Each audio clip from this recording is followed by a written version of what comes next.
Right now, as you're listening to this, your brain is making thousands of micro decisions.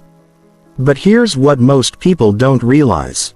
There's a split second between what happens to you and how you respond to it. In that split second lies the difference between those who control their lives and those who are controlled by their circumstances. This isn't about motivation or willpower. This is about rewiring your brain at a neurological level to become someone who responds with wisdom instead of reacting with emotion. By the end of this training, you'll have the exact system that high performers use to stay calm under pressure, make better decisions, and maintain control in any situation. Chapter 1. The split second that changes everything. Let me paint you a picture. Two people receive the exact same devastating email from their boss. Person A immediately fires back. An angry response, storms out of the office, and damages their career permanently. Person B takes a deep breath, pauses for 5 seconds, and responds professionally while planning their next strategic move. Same situation, completely different outcomes. The only difference was what happened in that split second between stimulus and response. Most people think they have no control over their reactions. They believe that when someone cuts them off in traffic, insults them or challenges them, their emotional response is automatic and unavoidable. This is the greatest lie our minds tell us. The truth is between every stimulus and response there is a space. In that space lies your power to choose your response. And in that choice lies your freedom and your future. Here's what's actually happening in your brain during that split second.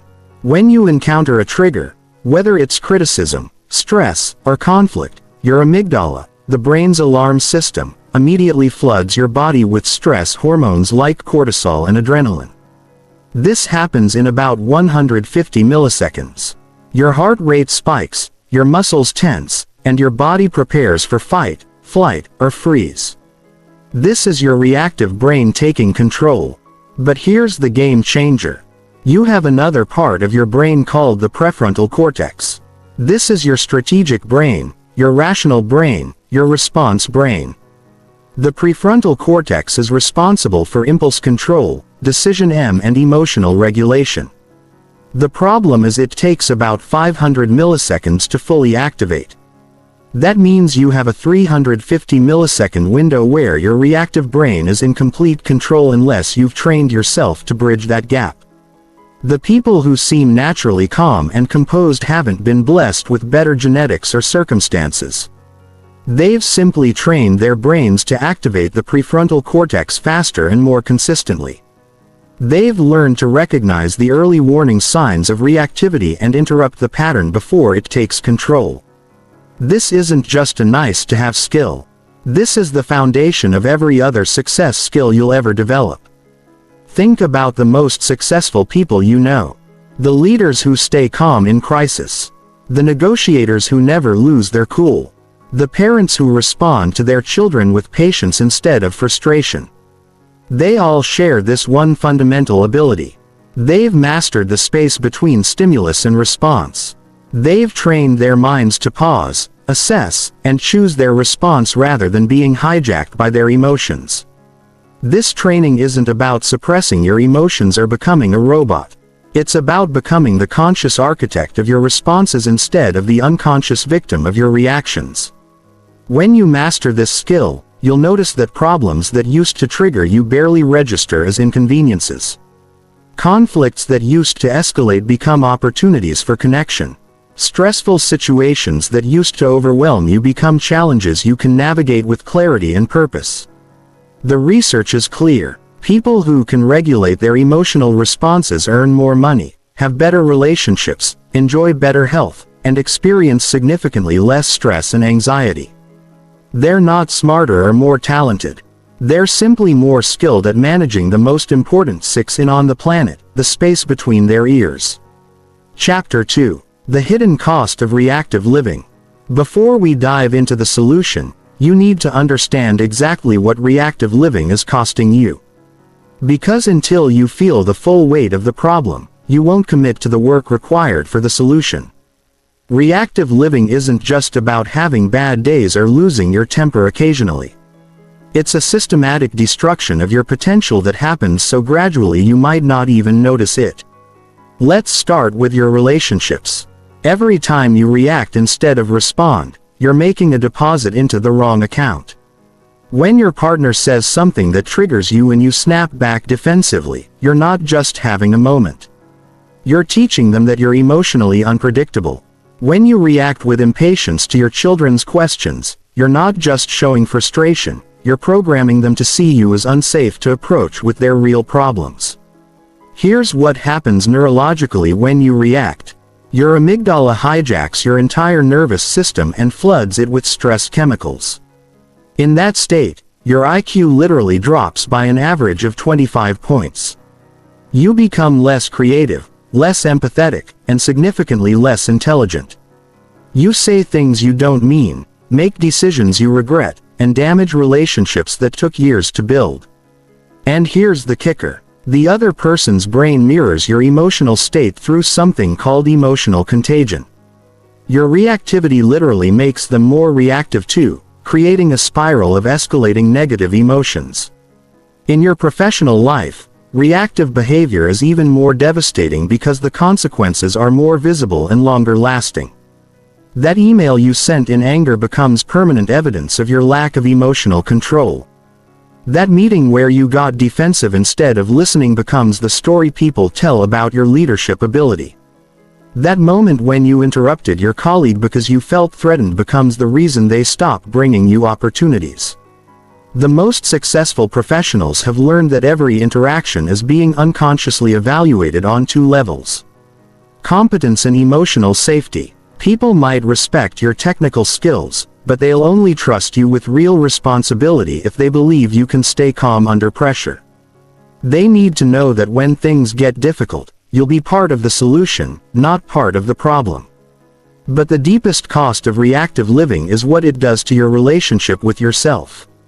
Every time you react instead of respond, you're reinforcing a neural pathway that says, "I am not in control of my own mind."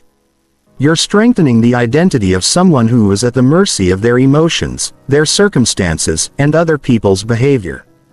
Over time, this creates a learned helplessness where you start to believe that your emotional reactions are just who you are rather than patterns you can change.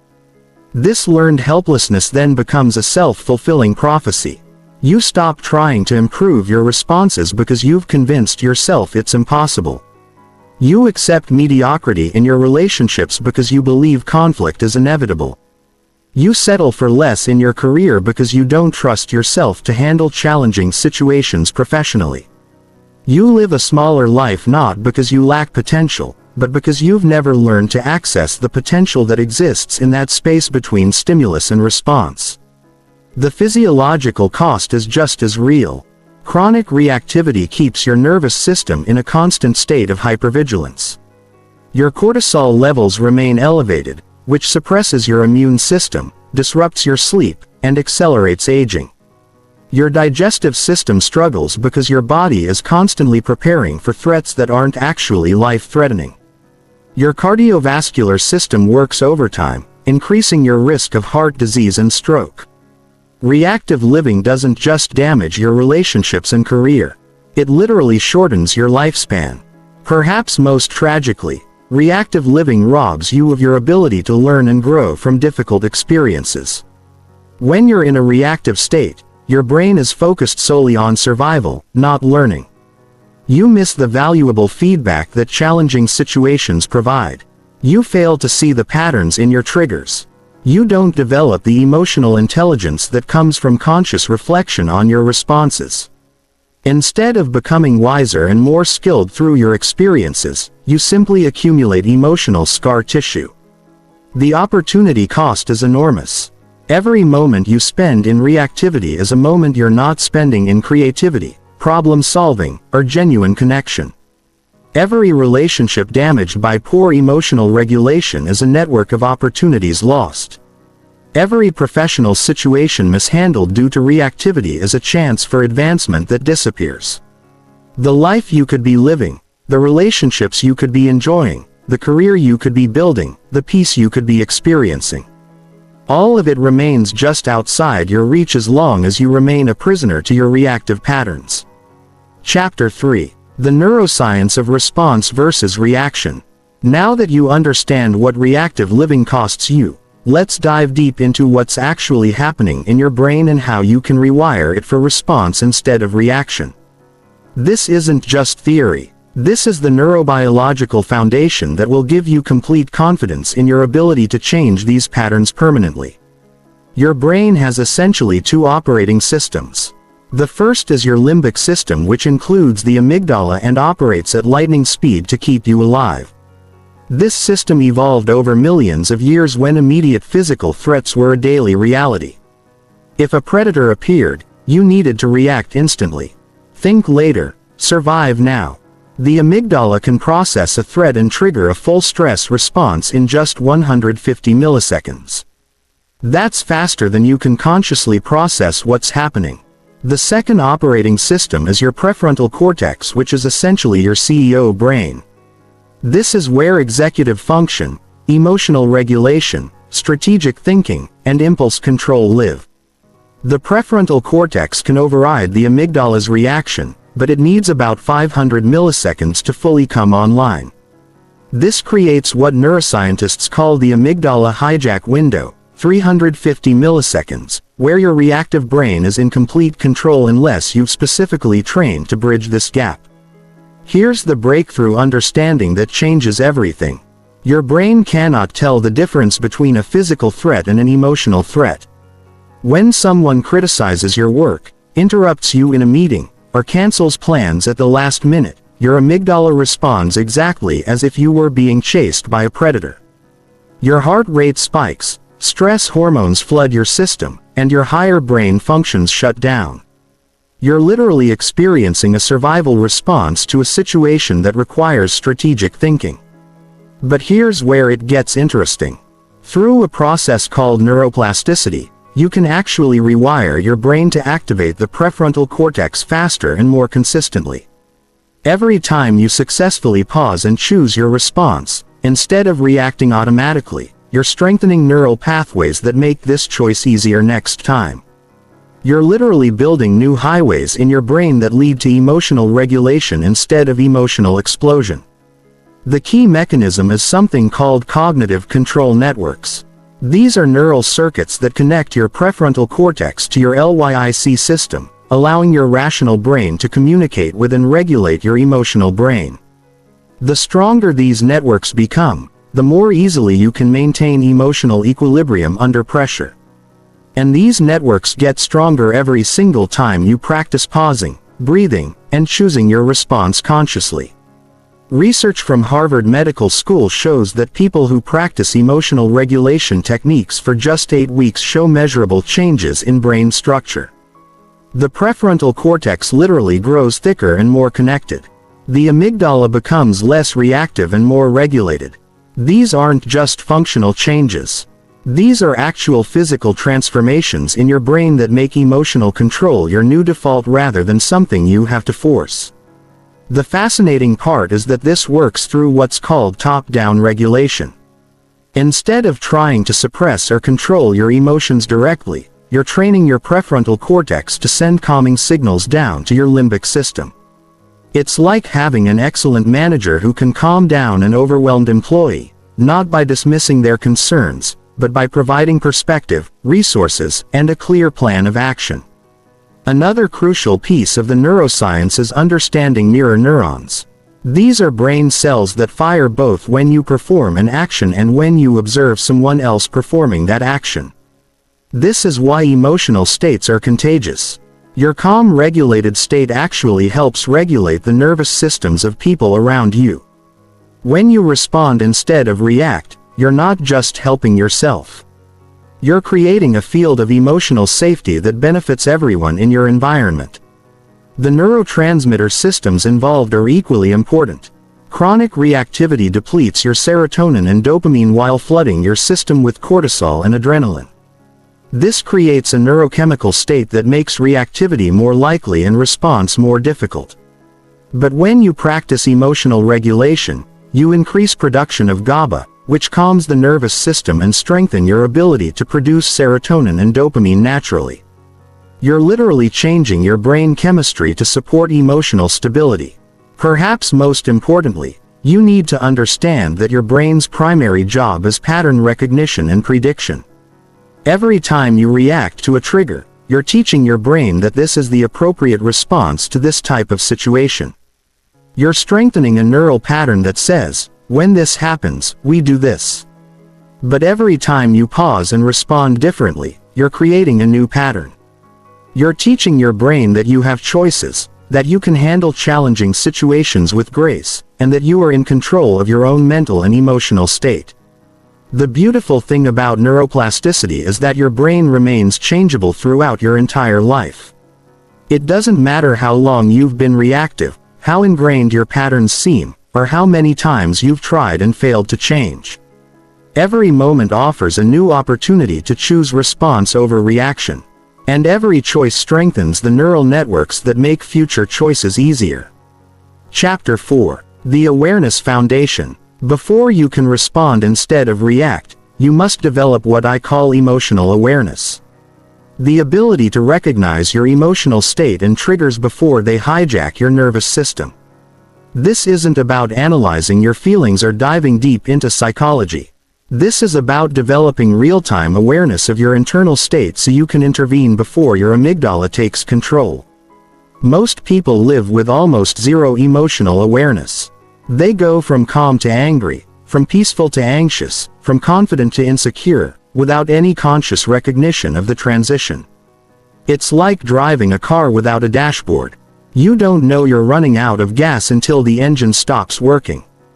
By the time they realize they're upset, they're already in full reaction mode, saying and doing things they'll regret later. Developing emotional awareness starts with understanding your personal trigger patterns. Every person has a unique emotional fingerprint, specific situations, words, or behaviors that consistently activate their stress response. For some people, it's feeling ignored or dismissed. For others, it's being interrupted or challenged. Some people get triggered by feeling rushed or pressured, while others react to perceived unfairness or disrespect. Your triggers aren't random. They're usually connected to your core values, past experiences, or unconscious fears. When someone or something threatens what you value most, whether that's respect, security, competence, or connection, your brain interprets this as a survival threat and activates your defensive systems. The key is to identify these patterns before they're activated, not after you've already reacted. Here's a powerful technique for developing trigger awareness for the next week. Every time you notice yourself feeling frustrated, defensive, angry, or overwhelmed, immediately ask yourself 3 questions. What exactly just happened? What story am I telling myself about what happened? And what deeper value or need feels threatened right now? Don't judge your answers. Just observe them with curiosity. You'll start to notice patterns. Maybe you consistently get triggered when people don't follow through on commitments because you value reliability. Maybe you react strongly to criticism because you have an unconscious fear of not being good enough. Maybe you get defensive when your expertise is questioned because competence is core to your identity. These insights are gold. They give you advanced warning of situations where you'll need to be extra conscious about your response. The next level of awareness is somatic awareness. Recognizing the physical sensations that accompany emotional activation. Your body always knows before your mind does that you're getting triggered. Your jaw might tighten. Your shoulders might rise. Your breathing might become shallow or your stomach might clench. These physical signals are your early warning system, but only if you're paying attention to them. Practice what I call body scanning throughout your day. Every hour, take 30 seconds to notice what's happening in your body. Are your muscles tense or relaxed? Is your breathing deep or shallow? Is your jaw clenched or loose? Are your shoulders raised or dropped? This isn't about fixing anything. It's about developing awareness. The goal is to catch emotional activation in its early stages when you still have maximum choice about your response. Another crucial aspect of awareness is understanding your personal stress patterns. Some people's stress builds gradually throughout the day until they explode over something minor. Others can handle major challenges well, but get triggered by unexpected disruptions. Some people's emotional regulation is affected by lack of sleep, hunger, or overstimulation. Others are more sensitive to social dynamics or time pressure. Start tracking your emotional patterns in relation to these variables. Are you more reactive when you're hungry? Do you lose emotional control more easily when you're overstimulated? Are you more likely to react poorly to criticism early in the morning or late at night? This isn't about making excuses for poor behavior. It's about understanding your optimal conditions for emotional regulation and planning accordingly. The most advanced level of awareness is what psychologists call metacognition. Thinking about thinking. This is the ability to observe your own mental processes in real time instead of being lost in your thoughts and emotions. You develop the capacity to step back and watch them like a scientist observing an experiment. You notice thoughts like, "I'm telling myself that he did this on purpose," or "I'm making this situation more dramatic than it needs to be." This observer perspective is incredibly powerful because it automatically creates space between you and your emotional reactions. When you can observe your thoughts and emotions instead of being consumed by them, you're already well on your way to choosing your response. You realize that thoughts and emotions are just information. They don't have to control your behavior unless you choose to let them. The key to developing this observer perspective is practice without judgment. Every time you catch yourself in a reactive state, instead of criticizing yourself for reacting, celebrate yourself for noticing. Awareness itself is the first step toward change.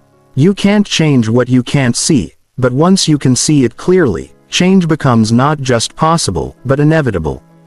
Chapter 5, The Pause Power Method. Now we get to the practical heart of response mastery.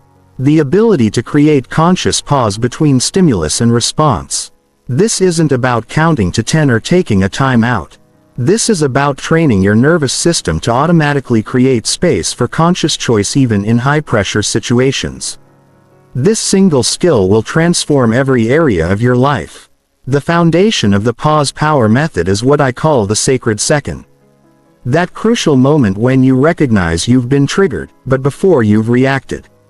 In that second, you have the opportunity to activate your prefrontal cortex and choose your response consciously. But here's what most people don't realize. This second isn't just available sometimes. It's available every single time if you know how to access it. The first technique is the 5-second reset. The moment you notice any sign of emotional activation, whether it's physical tension, mental reactivity, or the urge to respond immediately, you count slowly from 5 to 1 while taking deep breaths. 5. Breathe in slowly. 4. Breathe out completely. 3. Notice your body. 2. Activate your rational mind. 1. Choose your response. This isn't just distraction. You're literally giving your prefrontal cortex time to come online and take control. But here's where most people go wrong with breathing techniques. They try to breathe differently when they're already activated. The key is to train your breathing when you're calm, so it becomes an automatic response when you're triggered. Practice the 5-second reset 10 times every morning when you're completely relaxed. This programs your nervous system to associate this breathing pattern with calmness and control. The second technique is somatic grounding. When your amygdala activates, it disconnects you from your body and pulls you into your head where anxiety and reactivity live. Grounding brings you back into your physical body where calmness and strength exist. The moment you feel triggered, immediately focus on the sensation of your feet on the ground, the feeling of your back against your chair, or the weight of your hands on your desk. This isn't metaphysical, it's neuroscience. Physical grounding activates your parasympathetic nervous system and calms your stress response. The third technique is what I call cognitive labeling. When you notice emotional activation, immediately name what you're experiencing out loud or in your mind. I'm feeling defensive. I'm noticing anger. I'm experiencing the urge to interrupt. This simple act of labeling activates your prefrontal cortex and creates psychological distance from the emotion. Research shows that labeling emotions reduces amygdala reactivity by up to 30% almost immediately. The fourth technique is perspective zooming. When you're triggered, your awareness collapses down to the immediate threat. Your entire world becomes this moment, this conversation, this problem. Perspective zooming deliberately expands your awareness. Ask yourself, will this matter in 5 years? How will I want to have handled this when I look back? What would the highest version of myself do right now? This shifts you from survival thinking to strategic thinking. The fifth technique is values anchoring. Before you respond to any trigger, quickly connect with your deepest values. If you value respect, ask yourself how you can respond respectfully. If you value growth, ask how you can use this situation to become stronger. If you value connection, ask how you can respond in a way that brings people closer together rather than pushing them apart. This ensures that your response comes from your highest self rather than your reactive self. The most powerful aspect of the pause power method is that it works even when you don't feel like using it. When you're triggered, your brain will tell you that you don't have time to pause, that the situation is too urgent, that the other person doesn't deserve a measured response. This is exactly when you need these techniques most. The goal isn't to feel like pausing. The goal is to pause regardless of how you feel. Here's how to make this automatic for the next 30 days. Use the pause power method. In low-stakes situations, when someone cuts you off in traffic, when your computer runs slowly, when you're waiting in line longer than expected, use these minor irritations as training grounds for major challenges. Every time you successfully pause and respond instead of react to a small trigger, you're strengthening the neural pathways that will serve you when the stakes are high. The advanced version of the pause power method involves training yourself to find the pause even in rapid-fire conversations. When someone says something that triggers you in a meeting, instead of immediately responding, you can say, "That's an interesting point. Let me think about that for a moment." This gives you the pause you need while appearing thoughtful rather than reactive. Or you can ask a clarifying question. "Help me understand what you mean by that." This buys you time while keeping the conversation productive. Remember, the goal isn't to never feel triggered. The goal is to feel triggered and respond wisely anyway. Every time you successfully use the pause power method, you're proving to yourself that you have choice, that you have control, and that you can trust yourself to handle whatever life brings you with grace and wisdom. This builds a deep confidence that transforms how you show up in the world. Chapter 6: Advanced Emotional Regulation Techniques. Now that you've mastered the foundation of pausing, we're going to take your emotional regulation to the expert level. These are the techniques that separate those who occasionally respond well from those who consistently maintain emotional mastery, even in the most challenging situations. This is where you become truly unshakable. The first advanced technique is what I call emotional surfing.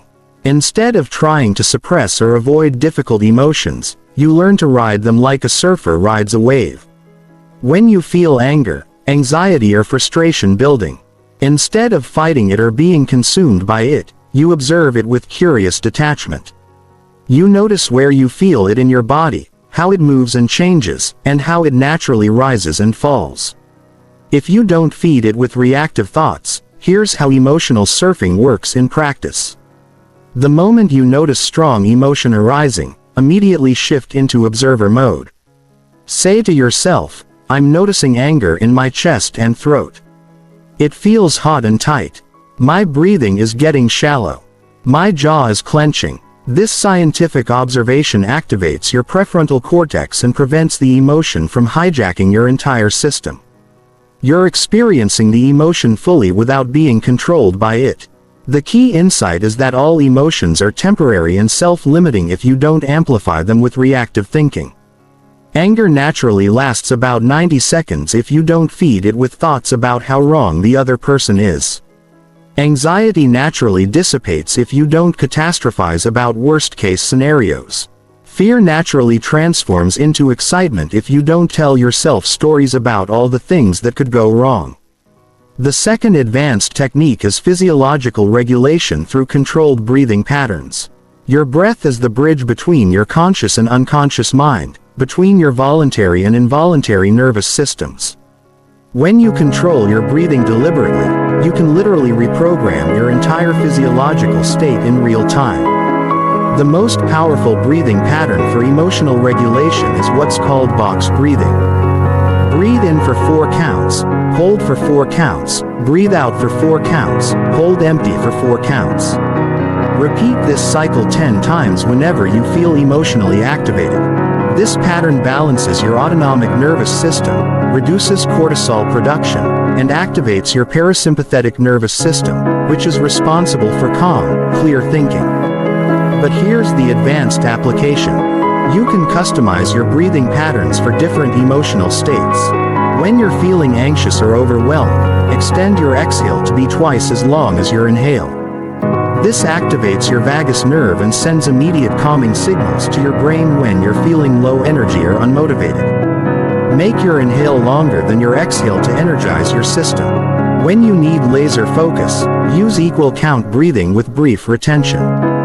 The third advanced technique is cognitive reappraisal in real time. This is the ability to consciously reframe a situation while you're still in it, not just afterwards when you're reflecting on what happened. Most people get stuck in their initial interpretation of events, but master responders can shift their perspective instantly to create better outcomes. Here's how real-time reappraisal works. When someone criticizes your work, instead of immediately thinking, "They're attacking me," you can instantly reframe it as "They're giving me valuable feedback that could make this better."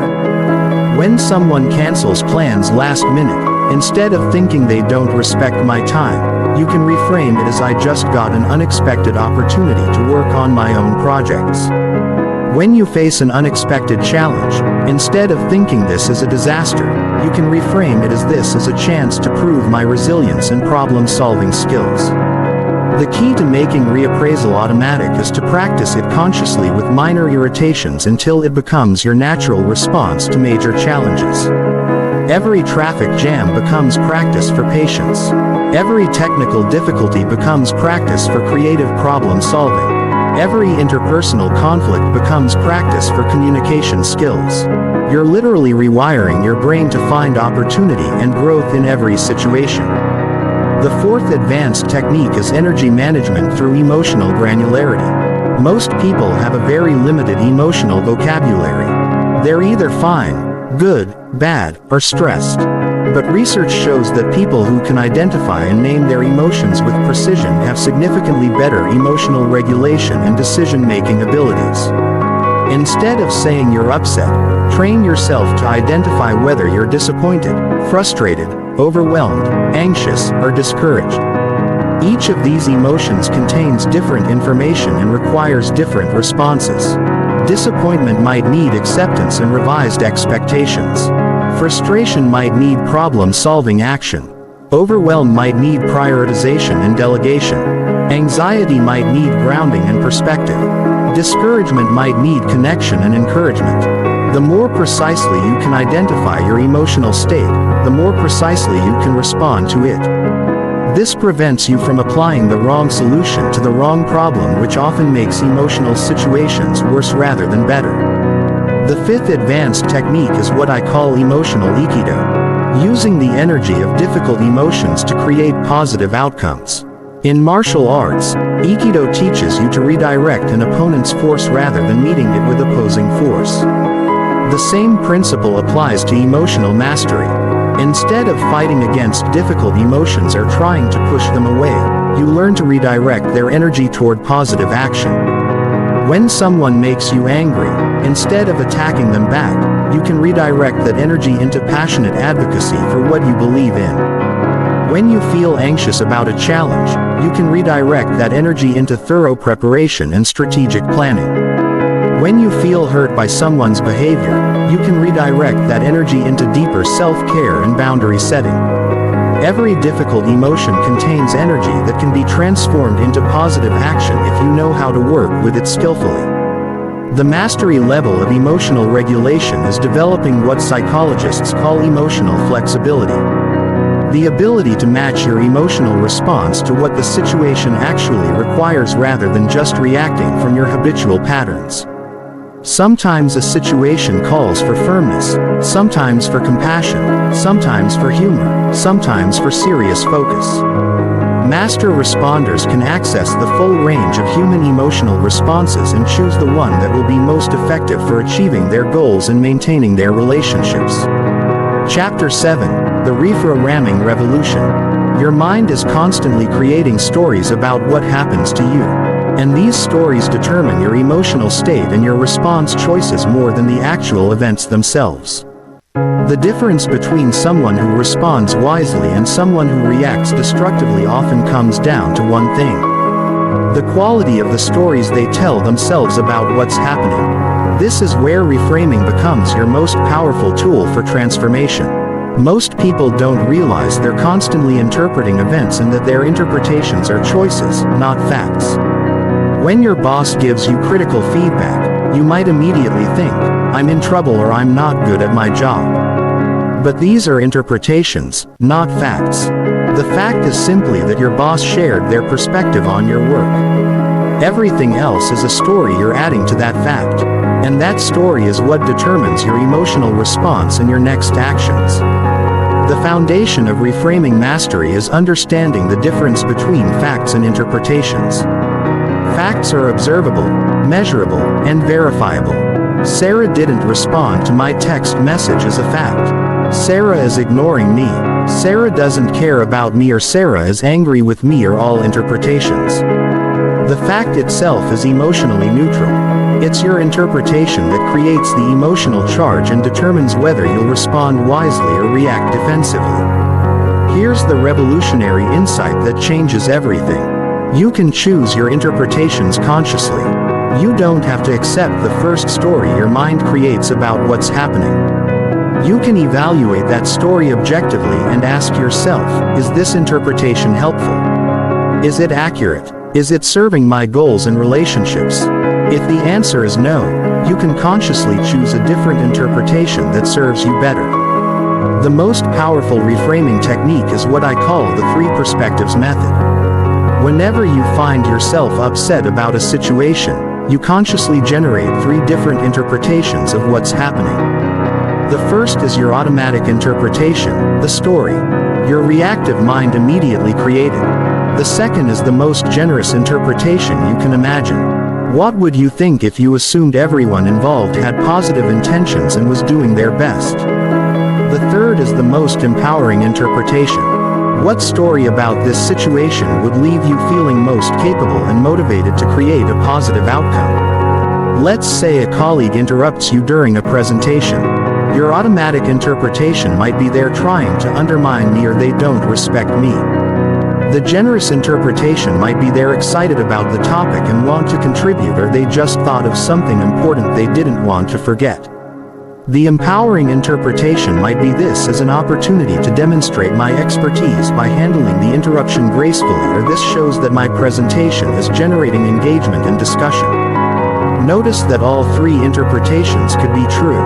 You don't have access to your colleague's internal motivations, but they create completely different emotional states and response options. The first interpretation leads to defensiveness and conflict. The second leads to understanding and patience. The third leads to confidence and skillful action. You have the power to choose which story you believe and act from. Another advanced reframing technique is temporal reframing. Consciously shifting your time perspective to reduce emotional reactivity when you're in the middle of a challenging situation. It feels permanent and overwhelming. But master responders train themselves to zoom out and see the bigger picture. They ask questions like, how will I view this situation in 5 years? Or what will matter most about this when I'm looking back from the end of my life? This temporal shift almost automatically reduces the emotional charge of difficult situations. That presentation that feels like it could make or break your career becomes just one of hundreds of presentations you'll give. That argument with your partner becomes a minor disagreement in the context of a lifetime relationship. That financial setback becomes temporary turbulence in a long-term wealth building journey. The most advanced reframing skill is what I call anti-fragile reframing. Interpreting every challenge as an opportunity to become stronger, wiser, or more skillful. This goes beyond positive thinking or optimism. This is about recognizing that human beings are anti-fragile. We actually grow stronger under certain types of stress and challenge. Every difficult situation contains the seeds of greater capability. If you know how to extract the lessons and apply them when you face criticism, you can reframe it as strength training for your confidence and communication skills. When you face rejection, you can reframe it as clarity about where you don't belong, so you can find where you do belong. When you face failure, you can reframe it as valuable data that brings you closer to success. When you face conflict, you can reframe it as practice for your emotional regulation and relationship skills. The key to making reframing automatic is to practice it consciously with small irritations until it becomes your natural response to major challenges. Every minor inconvenience becomes an opportunity to strengthen your reframing skills. When your coffee shop is out of your favorite drink, you practice reframing it as an adventure to try something new. When traffic is heavy, you practice reframing it as bonus time to listen to educational content or practice breathing techniques. When technology doesn't work properly, you practice reframing it as an opportunity to develop patience and problem-solving skills. The ultimate reframing skill is learning to see yourself as the hero of your own story rather than the victim of your circumstances. Victims focus on what's happening to them and how unfair or difficult it is. Heroes focus on how they're going to respond and what they're going to learn from the experience. Heroes understand that every challenge is a chapter in their growth story and they're excited to see how they'll rise to meet it. Chapter 8. Identity Transformation, Becoming a Responder. The deepest level of response mastery isn't about techniques or strategies. It's about fundamentally shifting your identity from someone who reacts to life to someone who consciously responds to life. This identity shift changes everything because your actions always align with your identity. If you see yourself as someone who gets triggered easily, you'll find ways to get triggered. If you see yourself as someone who stays calm under pressure, you'll find ways to remain calm. Your current identity was formed through years of repetitive thoughts, emotions, and actions. Every time you reacted to a situation, you reinforced the identity of someone who reacts. Every time you told yourself, "I'm just not good with conflict," or "I have a short temper," or "I'm too sensitive," you strengthened neural pathways that support that identity. But here's the breakthrough. Identity is not fixed. You can consciously create a new identity through deliberate practice and repetition. The first step in identity transformation is becoming crystal clear about who you want to become. Don't focus on what you want to stop doing. Focus on who you want to be. Instead of "I want to stop being reactive," declare, "I am someone who responds to challenges with wisdom and grace." Instead of "I want to stop getting defensive," declare, "I am someone who receives feedback with curiosity and appreciation." Instead of "I want to stop losing my temper," declare, "I am someone who maintains emotional equilibrium even under pressure." This isn't just positive thinking. This is identity programming. Your subconscious mind doesn't distinguish between what you tell it and what actually happens. When you repeatedly declare your new identity with emotion and conviction, your subconscious begins to accept it as reality and starts aligning your thoughts, emotions, and actions with that identity. The second step is what I call identity evidence gathering. Your mind is constantly looking for evidence to support your current identity. If you believe you're reactive, you'll notice and remember every time you react, and you'll minimize or forget times when you respond well. To shift your identity, you need to consciously gather evidence for your new identity while reinterpreting evidence for your old identity. Every time you successfully pause before responding, celebrate it as evidence that you are becoming someone who responds wisely. Every time you reframe a situation positively, acknowledge it as proof that you are someone who finds opportunity in challenge. Every time you stay calm when you used to get triggered, recognize it as confirmation that you are transforming into someone with unshakable emotional mastery. Equally important is reinterpreting your reactive moments. Instead of using them as evidence that you haven't changed, use them as valuable feedback about areas where you can improve. A master responder who occasionally reacts doesn't think I'm still reactive. They think I'm someone who's committed to continuous improvement in emotional mastery, and this reaction gives me valuable information about my triggers. The third step is environmental design for identity reinforcement. Your environment constantly influences your identity through the people you spend time with, the content you consume, and the activities you engage in. If you want to become someone who responds rather than reacts, you need to immerse yourself in an environment that supports and reinforces this identity. Surround yourself with people who model emotional maturity and conscious response. Read books, listen to podcasts, and consume content that reinforces the mindset and skills of someone who has mastered emotional regulation. Practice response skills regularly, not just when you're triggered, so that they become automatic parts of who you are. Create physical reminders in your environment that reinforce your new identity. This might be a note on your computer that says, "I respond with wisdom." A bracelet that reminds you to pause before reacting. Or a photo that represents the calm, composed person you're becoming. These environmental cues help program your subconscious mind with your new identity. The fourth step is what I call identity integration through visualization and mental rehearsal. Your brain creates neural pathways based on what you repeatedly imagine just as much as what you repeatedly experience.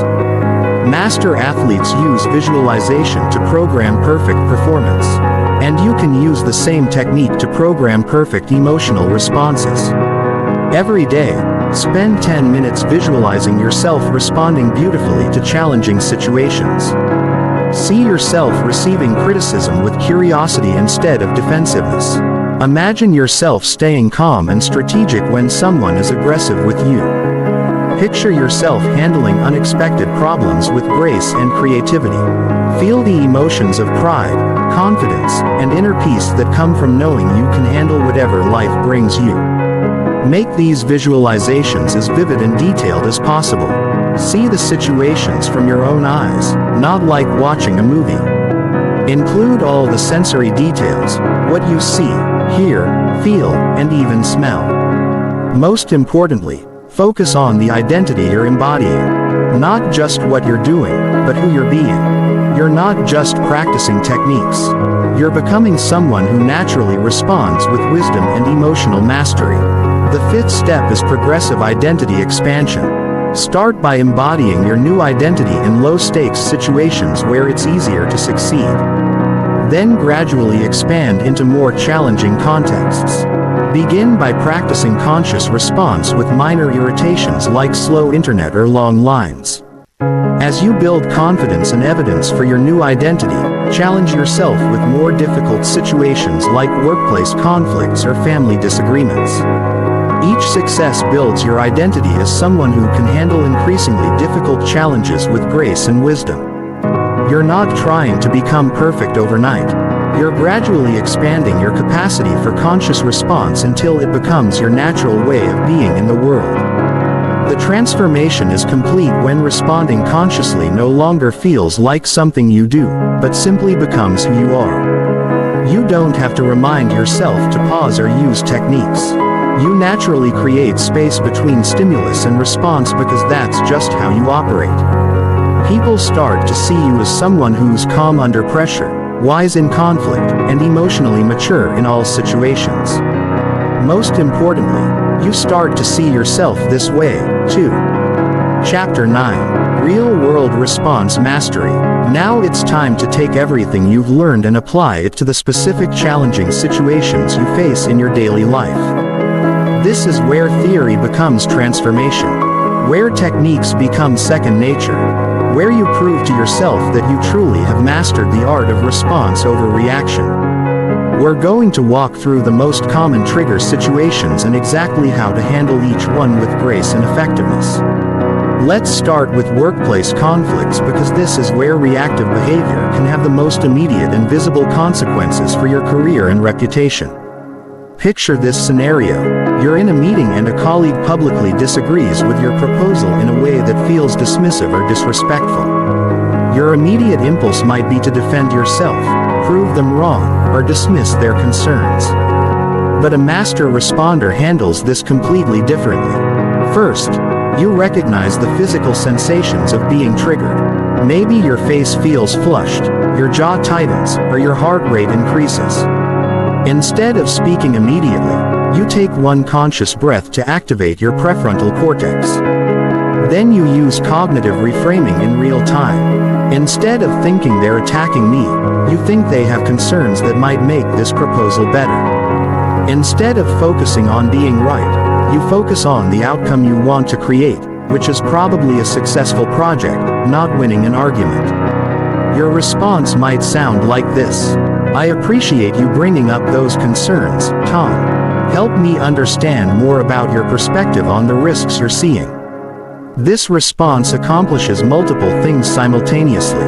It demonstrates that you can handle disagreement professionally. It gathers information that might actually improve your proposal.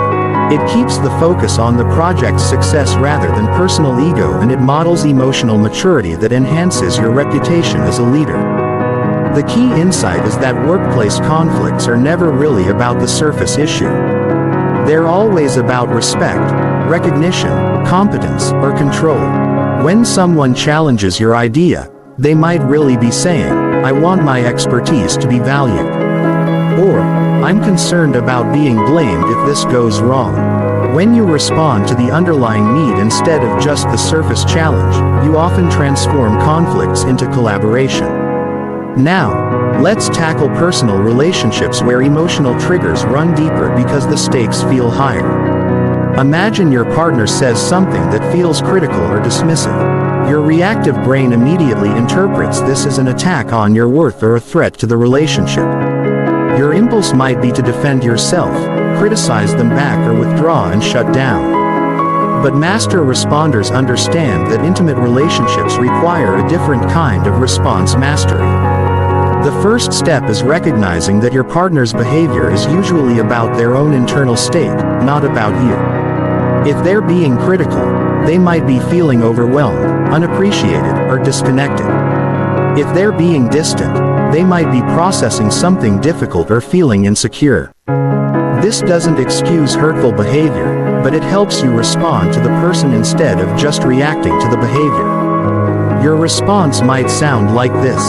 I'm noticing that what you just said brought up some hurt for me, and I want to understand what's going on for you right now. Are you feeling stressed about something? This response accomplishes several things. It takes responsibility for your own emotional experience without blaming them. It expresses vulnerability rather than defensiveness. It invites connection instead of escalating conflict, and it demonstrates the emotional maturity that deepens intimacy over time. The advanced skill in relationship response mastery is learning to repair quickly when you do react poorly. Even master responders occasionally get triggered and say things they regret. The difference is that they take responsibility quickly. Repair the disconnection and use the experience to strengthen the relationship rather than damage it. A simple repair might sound like, I realize I got defensive just now instead of really listening to you. I care about understanding your perspective. Can we start over? Let's address one of the most challenging contexts for response mastery: dealing with truly difficult or unreasonable people. These are situations where someone is being aggressive, manipulative, or deliberately provocative. Your reactive brain will tell you that these situations require strong defensive responses. But master responders know that difficult people are actually the best teachers for advanced emotional regulation skills. The key principle is that you cannot control other people's behavior, but you can control your response to their behavior.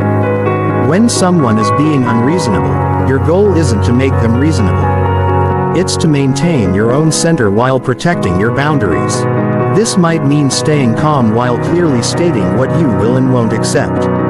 It might mean asking clarifying questions that help diffuse their reactivity. Or it might mean removing yourself from the situation while maintaining your dignity.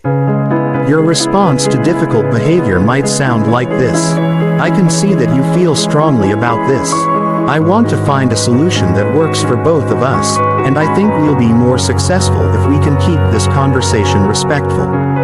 Are you willing to work with me on that? This response acknowledges their emotion without accepting poor treatment. It maintains focus on solutions rather than getting drawn into drama, and it gives them an opportunity to regulate their own behavior. High-pressure situations like public speaking, job interviews, or performance evaluations require a different kind of response mastery. These situations trigger anxiety and self-doubt, which can cause you to react by over-preparing to the point of paralysis, avoiding the situation entirely, or performing below your capability. Because you're focused on your nervousness rather than your competence. Master responders reframe high-pressure situations as opportunities to demonstrate their skills rather than threats to their security. They use pre-performance rituals that activate confidence and focus rather than anxiety and doubt. This might include visualization exercises where they see themselves performing excellently, physical warm-ups that release tension and activate energy, or affirmations that reinforce their identity as someone who thrives under pressure. During the high-pressure situation, they focus their attention on serving their audience or achieving their goals rather than monitoring their own performance anxiously. They breathe deeply to maintain access to their full intelligence and creativity. And they remember that their worth as a person isn't determined by their performance in any single situation. The ultimate test of response mastery is handling truly unexpected crises or emergencies. These are situations where you don't have time to think through techniques or strategies. 2. You have to respond from your trained instincts. This is where all your practice with minor irritations pays off. When you've trained yourself to pause and respond consciously to small triggers, this capacity automatically extends to large triggers as well. The goal isn't to never feel stressed or scared in crisis situations. The goal is to think clearly and act effectively even while experiencing intense emotions. Master responders can feel fear while still assessing their options rationally. They can feel overwhelmed while still prioritizing actions effectively. They can feel angry while still communicating strategically. Chapter 10. The Compound Effect of Conscious Response. As we reach the culmination of this training, I want you to understand that mastering response over reaction isn't just about handling individual situations better. It's about completely transforming the trajectory of your entire life. Every conscious response you make creates ripple effects that compound over time, building momentum toward the life, relationships, and success you truly want. Think of your life as a series of decision points, each one creating a branch in your personal timeline. Every time you react unconsciously, you're choosing a path that leads toward more drama, stress, and limitation. Every time you respond consciously, you're choosing a path that leads toward more peace, effectiveness, and possibility. These choices might seem small in the moment, but their compound effect over months and years is absolutely massive. Consider your professional life. Every time you respond to criticism with openness instead of defensiveness, you're building a reputation as someone who's coachable and growth-oriented. Every time you handle conflict with wisdom instead of reactivity, you're demonstrating leadership qualities that get noticed by decision makers. Every time you stay calm under pressure instead of getting overwhelmed, you're proving that you can be trusted with greater responsibility. Over time, these conscious responses compound into career acceleration. You get promoted faster because people trust your judgment. You're included in important projects because you're known for handling challenges well. You're offered opportunities because your reputation precedes you. Your entire professional trajectory shifts upward because you've trained yourself to respond rather than react consistently over time. The compound effect is even more profound in your relationships. Every time you respond to your partner's stress with compassion instead of taking it personally, you're making deposits into the emotional bank account of your relationship. Every time you respond to your children's challenging behavior with patience instead of frustration, you're building their sense of safety and your bond with them. Every time you respond to friends' needs with generosity instead of resentment, you're deepening connections that will support you throughout your life. These relationship investments compound exponentially. Your marriage becomes a source of strength rather than stress because both partners feel safe to be vulnerable and authentic. Your children come to you with their real problems because they trust your response. Your friendships deepen into genuine support networks because people know they can count on you to show up with wisdom and care during difficult times. The compound effect on your mental and physical health is equally dramatic. Every time you respond to stress with conscious breathing instead of tension, you're training your nervous system to stay regulated. Every time you respond to challenges with reframing instead of catastrophizing, you're strengthening neural pathways that support optimism and resilience. Every time you respond to setbacks with learning instead of self-criticism, you're building unshakable confidence in your ability to handle whatever life brings you over months and years. These healthier response patterns compound into dramatically improved well-being. Your baseline stress level decreases significantly because you're not constantly activating fight-or-flight responses. Your sleep improves because you're not lying awake rehashing conflicts or worrying about problems. Your energy increases because you're not depleting yourself with emotional drama. Your immune system strengthens because you're not chronically flooding your body with stress hormones.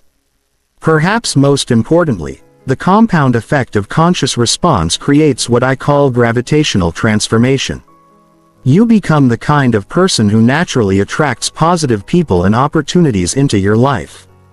When you consistently demonstrate emotional maturity, wisdom under pressure, and skillful communication, people want to be around you, work with you, and include you in their successes. This happens because conscious responders create what psychologists call psychological safety for the people around them. Others feel calmer, more creative, and more confident when they're with you because they know you won't react unpredictably or create unnecessary drama. This makes you magnetic to other high-quality people who also value emotional maturity and conscious living. The advanced understanding is that your response mastery doesn't just benefit you. It benefits everyone in your environment through what neuroscientists call emotional contagion. When you remain calm and centered, you literally help regulate other people's nervous systems. When you respond to conflict with wisdom, you invite others to respond more wisely as well. When you model emotional maturity, you give others permission to evolve beyond their reactive patterns, too. This creates positive feedback loops where your conscious responses inspire others to respond more consciously, which creates environments where everyone performs at higher levels, which attracts even more conscious people, which accelerates everyone's growth. You become a catalyst for positive transformation, not just in your own life, but in your entire social and professional ecosystem. The ultimate compound effect is that conscious response becomes your new identity and your natural way of being in the world. You no longer have to think about techniques or remember strategies. Responding wisely becomes as automatic as breathing. You develop what ancient wisdom traditions call unshakable presence, a deep inner stability that remains constant regardless of external circumstances. From this place of mastery, challenges become adventures, conflicts become opportunities for deeper connection, and setbacks become stepping stones to greater success. You've trained your mind so thoroughly that stress activates your creativity instead of your anxiety. Pressure activates your clarity instead of your confusion, and uncertainty activates your curiosity instead of your fear. The compound effect of years of conscious response is a life of increasing freedom, effectiveness, and fulfillment. You wake up each day knowing that whatever happens, you have the skills and awareness to handle it with grace. You move through the world with quiet confidence because you trust yourself completely to respond wisely to whatever arises. You've become the person you always had the potential to be.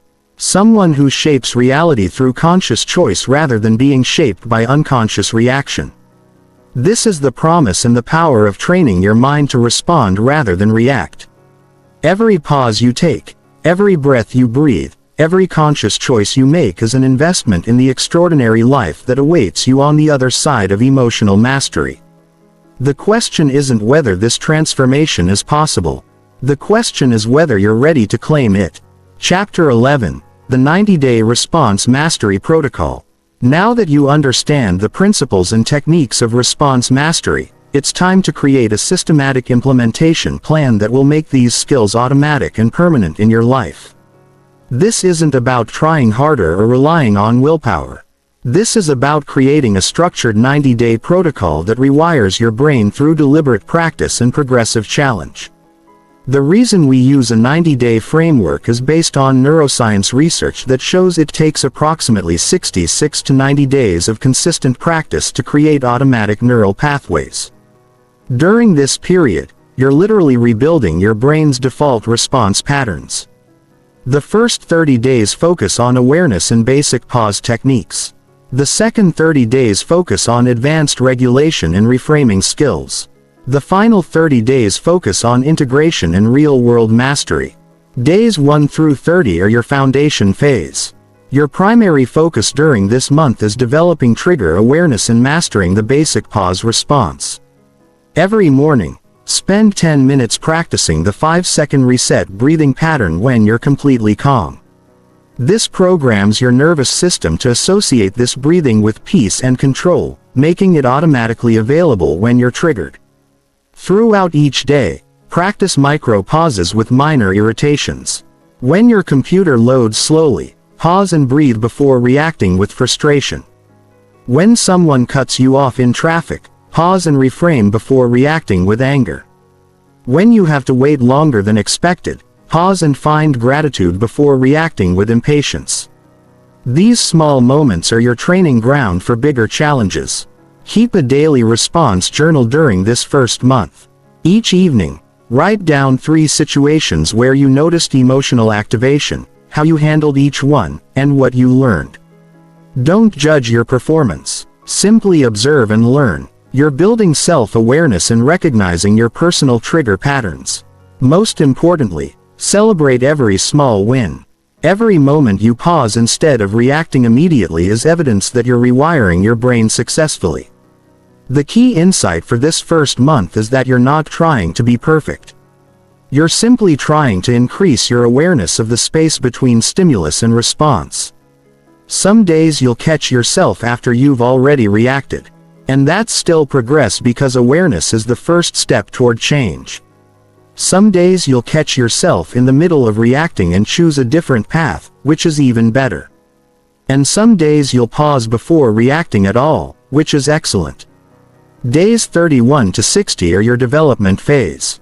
Now that you've built basic awareness and pause skills, you're ready to add advanced techniques. This month focuses on emotional regulation, cognitive reframing, and identity shifting. You're moving from simply stopping reactive patterns to actively creating wise response patterns. Each morning during this phase, spend 15 minutes doing visualization exercises where you see yourself responding beautifully to challenging situations. Picture yourself receiving criticism with curiosity, handling conflict with grace and staying calm under pressure. Make these visualizations as vivid as possible, including how it feels emotionally to respond with such mastery. You're programming your subconscious mind with new patterns of response throughout each day. Practice advanced reframing techniques with medium-level challenges. When someone is difficult or unreasonable, practice the 3 perspectives method to find generous and empowering interpretations. When you face setbacks or disappointments, practice temporal reframing to see the bigger picture.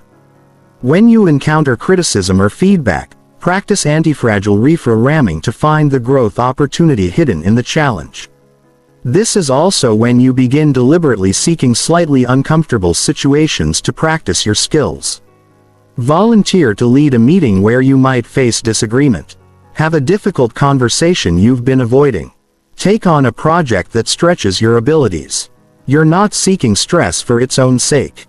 You're seeking controlled challenges that allow you to practice response mastery in progressively more demanding situations. During this phase, your response journal evolves to include identity statements. Each evening, write one example of how you demonstrated your new identity as someone who responds rather than reacts. Focus on who you were being, not just what you were doing. I was someone who stayed curious when challenged. Or I was someone who found opportunity in difficulty. Or I was someone who remained centered under pressure. Days 61 through 90 are your mastery phase. This final month is about integration, automation, and real-world stress testing. Your response skills should now feel increasingly natural, and you're ready to handle more complex and challenging situations with confidence. The focus shifts from practicing techniques to embodying a new way of being. You're no longer someone who uses response techniques. You're someone who naturally responds with wisdom and emotional mastery. Your morning practice during this phase includes meditation or mindfulness exercises that reinforce your identity as someone with unshakable inner peace and clarity. Throughout each day, you actively seek leadership opportunities where you can model emotional maturity for others. You become the person who stays calm when everyone else is stressed, who finds solutions when others see only problems, who brings wisdom to conflicts and challenges. You're not just practicing for yourself anymore. You're becoming a source of stability and wisdom for your entire environment. This is also when you begin teaching these concepts to others, which deepens your own mastery.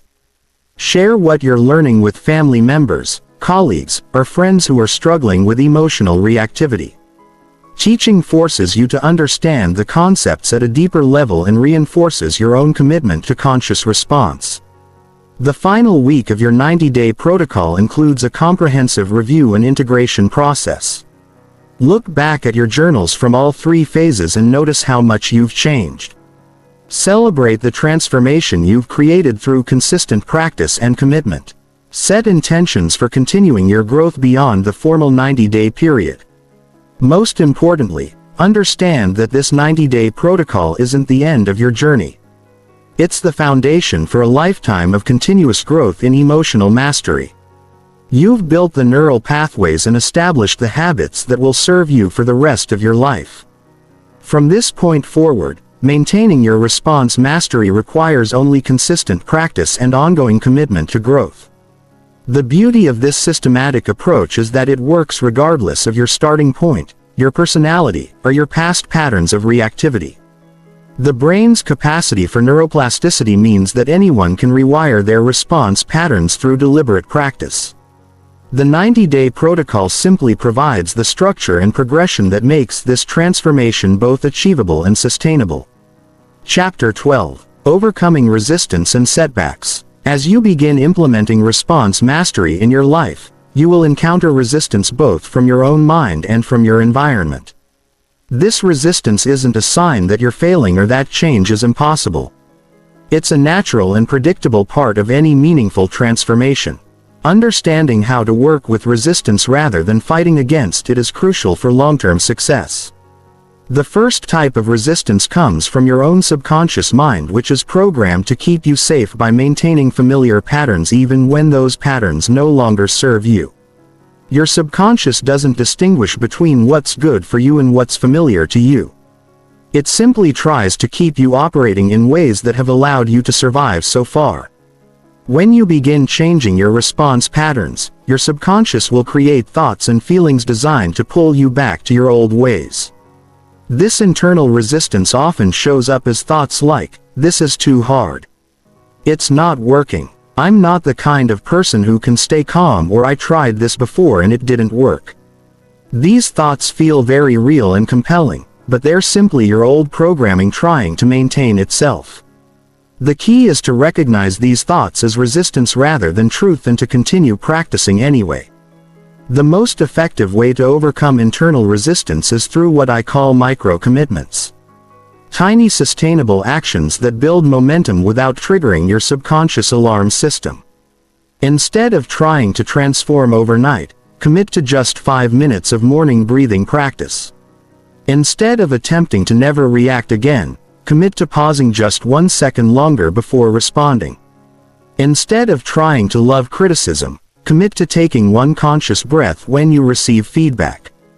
These micro-commitments work because they're small enough to bypass your resistance while still creating real neurological change. Each tiny success builds evidence for your new identity and makes slightly bigger commitments feel achievable. Over time, These micro-commitments compound into massive transformation. The second type of resistance comes from your environment, the people, situations, and systems around you that are accustomed to your old patterns of reactivity. When you begin responding differently, others might unconsciously try to pull you back into familiar dynamics. Family members might escalate conflicts when you stop reacting defensively. Colleagues might test your boundaries when you stop responding with stress and overwhelm. This isn't malicious. It's simply human beings' unconscious tendency to maintain familiar patterns. Environmental resistance often shows up as increased provocations just as you're learning new response skills. It's almost as if the universe is testing your commitment to change by presenting you with especially challenging situations. People might seem more difficult, circumstances might feel more stressful, and problems might appear more frequently. This is actually a positive sign. It means your new energy is shifting the dynamics around you, and these challenges are opportunities to solidify your new patterns. The key to handling environmental resistance is to remember that you can only control your own responses, not other people's behavior. Stay focused on your own growth rather than trying to change or control others. Continue practicing your response skills consistently regardless of how others behave. Over time, as your new patterns become stable, the people around you will adjust to your new way of being and the provocations will decrease. Setbacks are another inevitable part of the transformation process. You will have days when you react exactly as you used to despite all your practice and progress. You might lose your temper, get overwhelmed by stress, or fall back into defensive patterns. These setbacks don't mean you're failing. They mean you're human, and they provide valuable information about areas where you need more practice. The crucial skill for handling setbacks is what I call rapid recovery. The ability to get back on track quickly without spiraling into self-criticism or giving up entirely. When you notice you've reacted poorly, immediately shift into learning mode rather than judgment mode. Ask yourself what triggered the reaction, what you can learn from the experience, and how you want to handle similar situations in the future. Most importantly, use setbacks as opportunities to practice self-compassion and recommitment.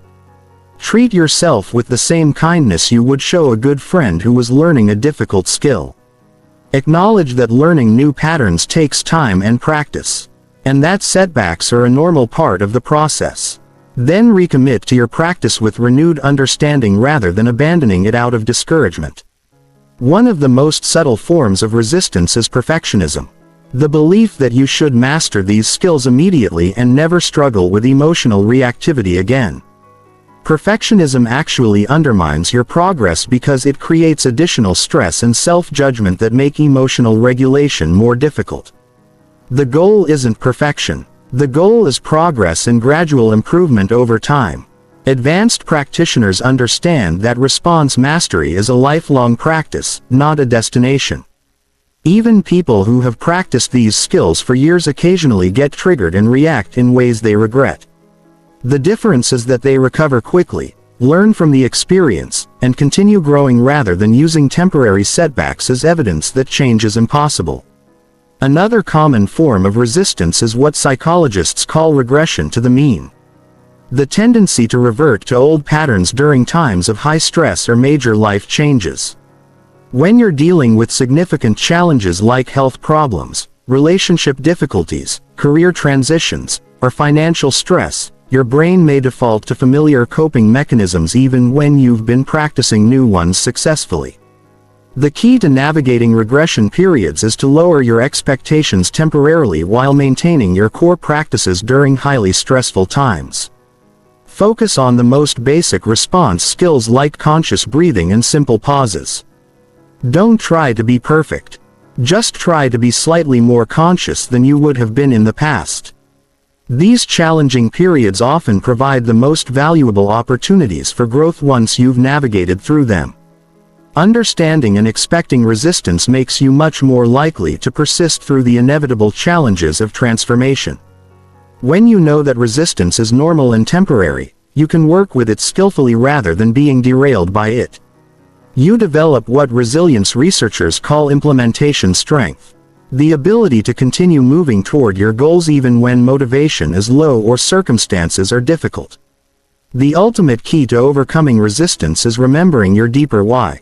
The compelling reasons that motivated you to develop response mastery in the first place. When resistance arises, reconnect with your vision of who you want to become and how you want to impact the world. Remember the relationships you want to improve, the career success you want to achieve, and the inner peace you want to experience. This deeper motivation will carry you through temporary challenges and setbacks.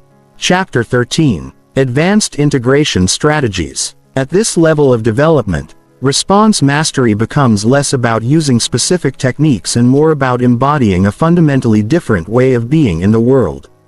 You're moving beyond reactive and responsive patterns into what I call proactive presence. A state where you're not just managing your reactions, but actively creating positive outcomes through your conscious awareness and intentional responses. Advanced integration begins with understanding that every interaction is an opportunity to practice and demonstrate mastery. Whether you're ordering coffee, checking email, or attending a high-stakes meeting, you're consistently operating from your centered, conscious self rather than switching between reactive and responsive modes. This consistency is what creates the gravitational transformation we discussed earlier. The first advanced integration strategy is what I call situational leadership of energy. This means consciously choosing to be the person who elevates the emotional and mental state of any environment you enter. When you walk into a stressed team meeting, you become the source of calm focus. When you encounter interpersonal conflict, you become the catalyst for resolution and understanding. When you face unexpected challenges, you become the person who finds opportunity and maintains optimism. This isn't about being artificially positive or suppressing authentic emotions. It's about having developed such strong emotional regulation and perspective skills that you can remain centered and resourceful even in difficult situations and use that centeredness to help others access their own wisdom and capability. To develop this capacity, practice what I call emotional preloading. Before entering challenging environments, before walking into a stressful workplace, spend 2 minutes visualizing yourself as a source of calm competence.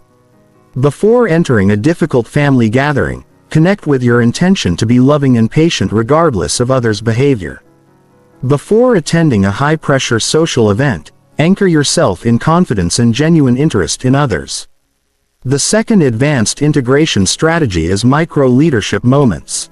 Recognizing and leveraging the thousands of small opportunities each day to demonstrate and model emotional mastery. This might be staying patient when technology doesn't work properly while others around you get frustrated. It might be asking thoughtful questions when others are making quick judgments. It might be offering perspective when others are caught in drama or stress. These micro moments compound into macro influence over time. People begin to see you as someone who can be counted on to bring wisdom and stability to any situation.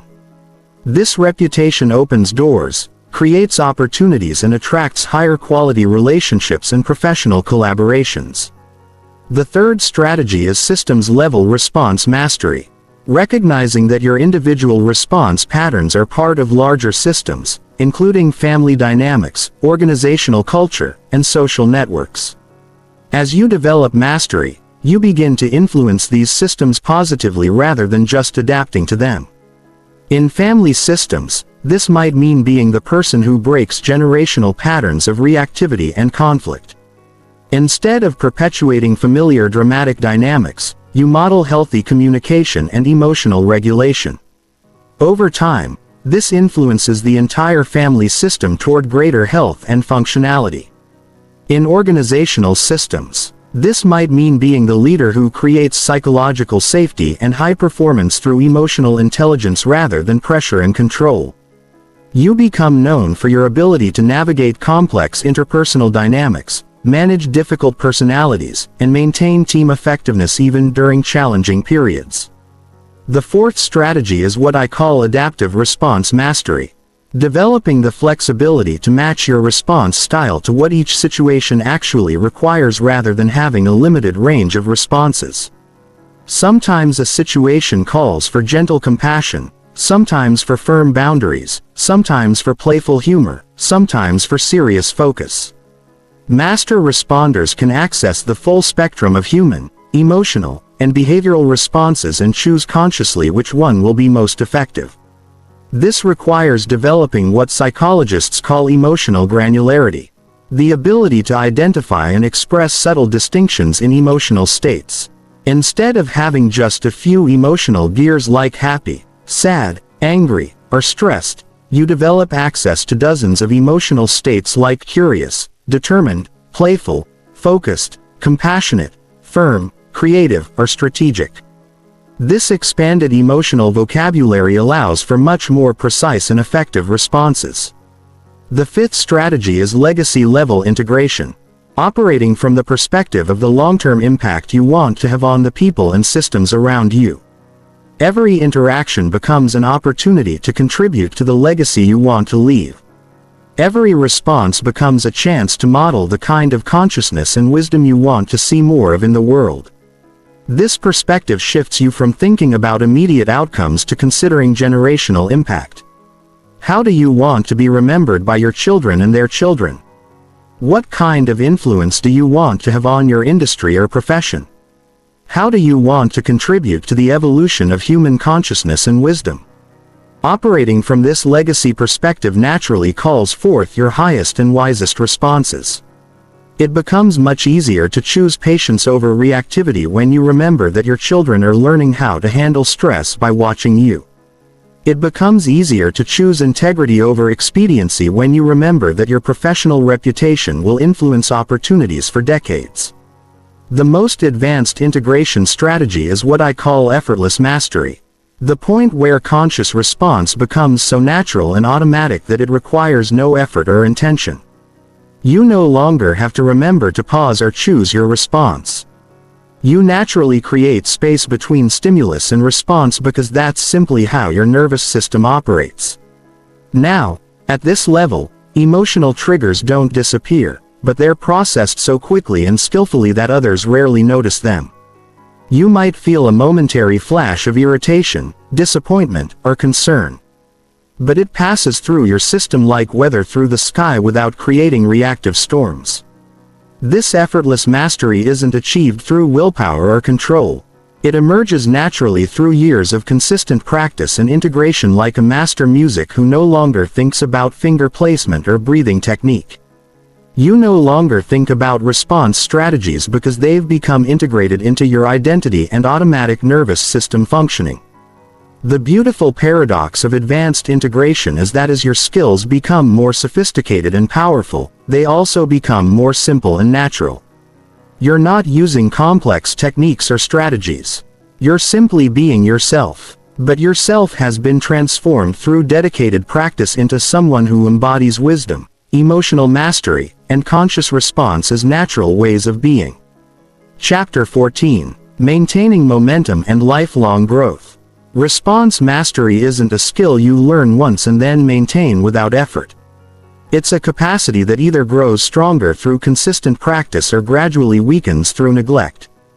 The difference between people who maintain their emotional mastery over decades and those who slowly revert to reactive patterns comes down to understanding how to sustain momentum and continue growing throughout their lives. The foundation of lifelong mastery is what I call practice integration.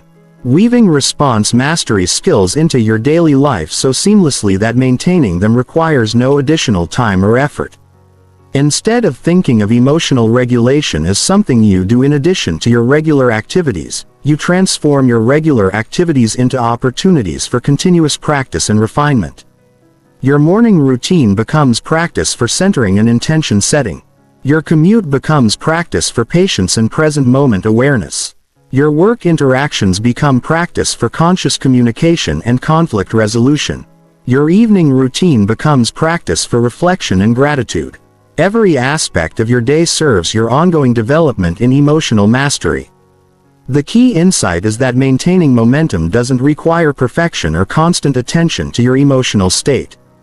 It requires consistent small practices that keep your skills sharp and your identity as a conscious responder strong. Just as physical fitness is maintained through regular movement rather than perfect workouts, emotional fitness is maintained through regular practice rather than perfect responses. One of the most effective maintenance strategies is what I call micro-challenge seeking. Instead of waiting for stressful situations to test your skills, you actively seek small opportunities to practice advanced response capabilities. This might mean volunteering for projects that stretch your comfort zone, having conversations you've been avoiding, or taking on responsibilities that require you to stay calm under pressure. These self-initiated challenges serve multiple purposes. They keep your skills sharp by providing regular practice opportunities. They build confidence by proving to yourself that you can handle increasingly difficult situations, and they prevent the gradual erosion of capacity that happens when you only practice during naturally occurring stress. Another crucial element is developing what resilience researchers call stress inoculation. Deliberately exposing yourself to manageable levels of stress and challenge so that you maintain your capacity to handle higher levels when they arise naturally. This is like a vaccination that builds immunity by exposing you to small doses of what you want to be protected against. Stress inoculation might involve practices like cold exposure, challenging physical exercise, public speaking, or meditation retreats. Activities that activate your stress response in controlled ways while you practice maintaining emotional regulation and clear thinking. The goal isn't to seek stress for its own sake, but to maintain your resilience and response capacity through regular voluntary challenge. The social dimension of maintaining momentum is equally important. Surround yourself with people who support and model emotional maturity rather than drama and reactivity. Join groups, communities, or professional networks where conscious response and personal growth are valued and encouraged.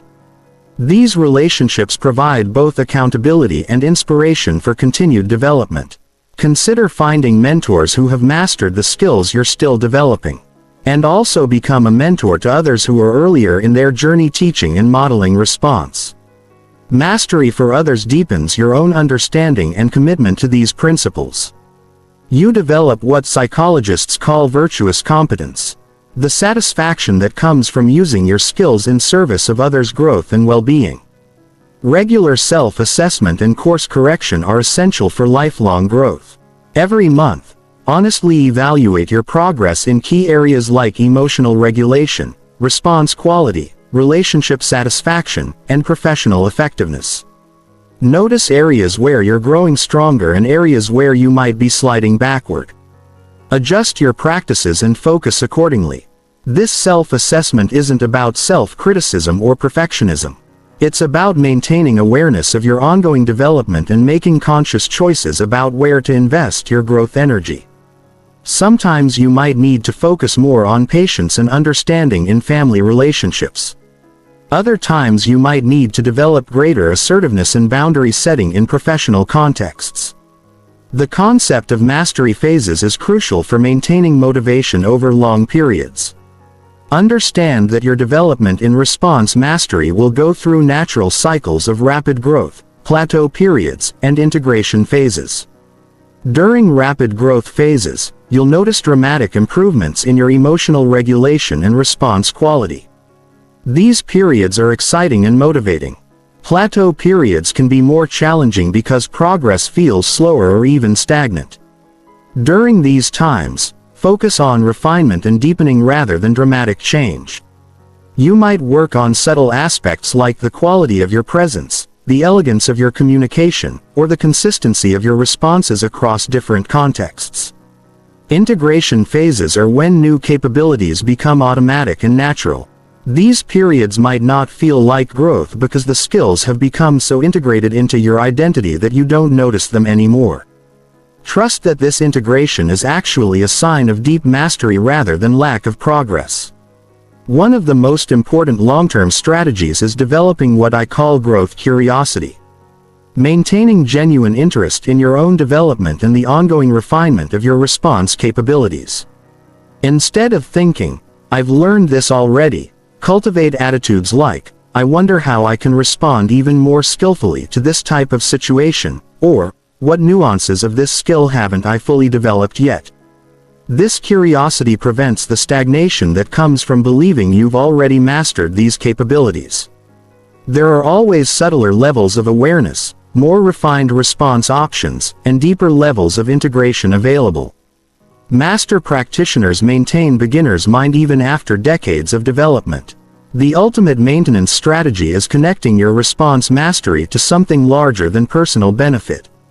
Whether that's serving your family, contributing to your profession, modeling consciousness for future generations, or participating in the evolution of human wisdom and compassion. When your practice serves purposes beyond personal comfort or success, it becomes much easier to maintain motivation and momentum over decades. This larger purpose transforms maintenance from a personal discipline into a form of service. You're not just keeping your skills sharp for your own benefit. You're maintaining your capacity to contribute positively to every system and relationship you're part of. This sense of service and contribution provides sustainable motivation that pure self-interest cannot match. Chapter 15. The Ultimate Transformation. Living from Unshakable Presence. As we reach the culmination of this comprehensive training, I want to paint a picture of what becomes possible when response mastery evolves into something even more profound. What ancient wisdom traditions call unshakable presence and what modern psychology recognizes as post-conventional psychological development. This is where technique becomes being, where skill becomes identity, where response mastery becomes effortless wisdom. Unshakable presence isn't about never feeling difficult emotions or never being challenged by circumstances. It's about developing such deep inner stability that external situations no longer dictate your internal state. You become like a mountain that remains fundamentally unchanged whether the weather is stormy or calm while still being responsive to environmental conditions. At this level of development, your emotional responses become like instruments in an orchestra that you can play with increasing subtlety and precision. You can access anger when strength and boundaries are needed, compassion when healing and understanding are required, excitement when inspiration and motivation are called for, and serenity when calm and stability are necessary. The full range of human emotion becomes available to you as conscious choices rather than unconscious reactions. This emotional mastery creates what researchers call psychological capital, an internal resource base that allows you to remain creative, generous, and effective even during periods of external challenge or uncertainty. When others around you are consumed by stress, overwhelm, or reactivity, you remain a source of clarity, wisdom, and solutions. This capacity makes you invaluable in every context from intimate relationships to professional leadership. The ripple effects of this transformation extend far beyond your personal experience. When you operate from unshakable presence, you create what systems theorists call strange attractors. You become a gravitational center that draws people, opportunities, and resources toward higher levels of functioning. People feel calmer, more creative, and more capable in your presence because your nervous system helps regulate theirs. In your family relationships, this might manifest as becoming the person that others turn to during difficult times.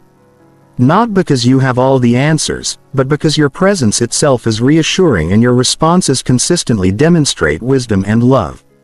Your children grow up with a template for emotional maturity because they've experienced it consistently in their daily environment. In your professional life, this might manifest as becoming a natural leader. Regardless of your formal title or position, people seek your perspective during challenging decisions, include you in important opportunities, and trust you with increasing levels of responsibility because they've experienced your ability to remain centered and wise under pressure. The advanced understanding is that unshakable presence is both deeply personal and inherently relational.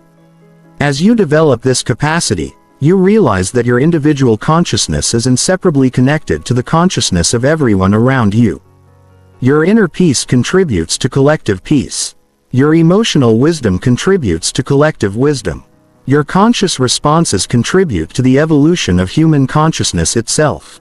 This realization often leads to what developmental psychologists call self-transcendent motivation.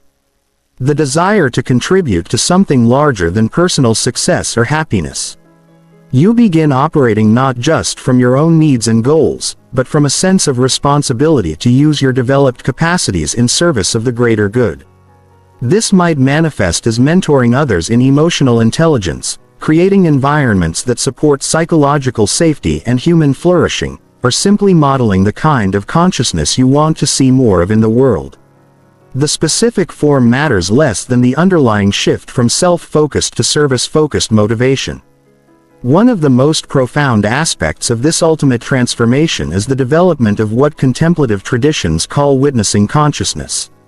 The capacity to observe your own thoughts, emotions, and responses with loving detachment while remaining fully engaged with life. You develop a part of your awareness that can watch your human experience without being consumed by it.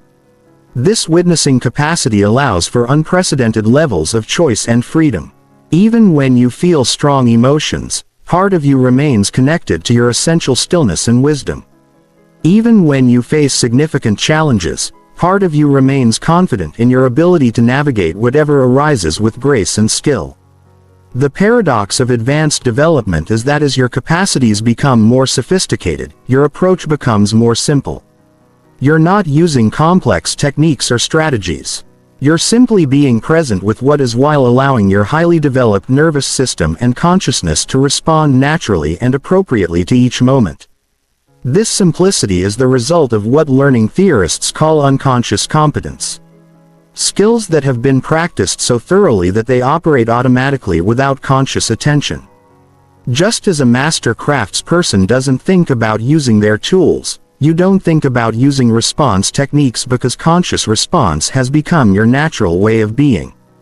The ultimate freedom comes from realizing that you don't need external circumstances to be any particular way for you to experience peace, joy, creativity, or fulfillment. These qualities become stable internal capacities rather than temporary states dependent on favorable conditions. You can be fundamentally happy whether you're facing success or setbacks, surrounded by supportive people, or dealing with difficult personalities, experiencing health, or managing illness. This doesn't mean becoming passive or indifferent to outcomes. You remain fully engaged with improving circumstances, achieving goals, and contributing positively to your relationships and community. But your well-being and effectiveness are no longer hostage to external variables because they arise from your developed internal capacities rather than favorable conditions. The vision I want to leave you with is of a life lived from this unshakable presence. A life where you move through each day knowing that whatever arises, you have the awareness, skills, and inner resources to meet it with wisdom and grace. A life where your relationships are characterized by genuine intimacy and mutual growth because you're no longer defending against vulnerability or projecting your unresolved reactivity onto others. A life where your professional contributions are marked by innovative solutions and inspiring leadership because your clarity and creativity are no longer clouded by stress and reactivity. A life where you can be fully present with both joy and sorrow, success and failure, praise and criticism, because you've developed the capacity to meet all of life's experiences with equal presence and appropriate response. This transformation is not just possible. It's the natural result of consistent dedicated practice of the principles and techniques we've explored throughout this training. Every pause you take, every conscious breath you breathe, every response you choose over reaction is a step toward this ultimate freedom and effectiveness. The journey begins with a single moment of awareness, continues through dedicated practice and integration, and culminates in a way of being that serves not only your own flourishing, but contributes to the flourishing of all life around you. The only question that remains is whether you're ready to claim this extraordinary potential that already exists within you, waiting to be awakened through your commitment to conscious response over unconscious reaction. This is your invitation to step fully into the most masterful, wise, and powerful version of yourself. Not someday in the distant future, but beginning with your very next response to whatever challenge or opportunity life presents to you. The transformation starts